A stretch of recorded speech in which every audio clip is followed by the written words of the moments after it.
जो नायलॉन मांजा आहे किंवा चायना मांजा आहे, यवतमाळ जिल्ह्यामध्ये असो किंवा पूर्ण महाराष्ट्रामध्ये त्याच्यावर बंदी आहे. असं असताना सुद्धा सर्रासपणे यवतमाळ जिल्ह्यात किंवा यवतमाळमध्ये या मांजाची विक्री होत आहे.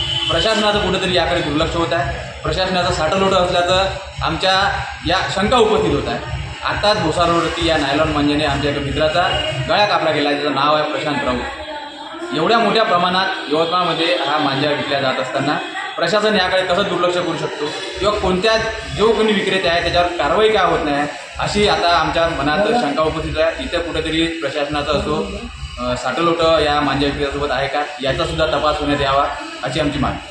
बोल क्या हुआ था? मैं स्कूल में जा रहा था, फिर रास्ते में से एक मांजा है नायलॉन वाला, मेरे पापा ने हाथ से हटाने की कोशिश की और वो हटा, फिर पापा का थोड़ा सा गला भी चिर गया और उधर से हम गिर गए डायरेक्ट, इधर 2 घुटनों में, एक इधर।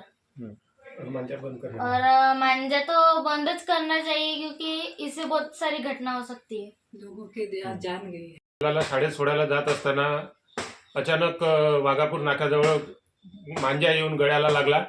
त्याच्यामुळं माझं लक्ष मांजाकडे गेलं आणि मी वाचण्याच्या प्रयत्नात गाडीवरून तोल सुटला आणि आम्ही दोघे पडलो. त्यात दोघेही जखमी झालो. मुलाला पण मार लागला आहे. हा मांजा फार घातक आहे. त्याच्यामुळे अनेकांचे बळी गेले आहे. शासनाने याच्यावर बंदी टाकलेली असली तरी मोठ्या प्रमाणात शहरात मांजाचा वापर होत आहे. त्याने पतंग उडवल्या जात आहे.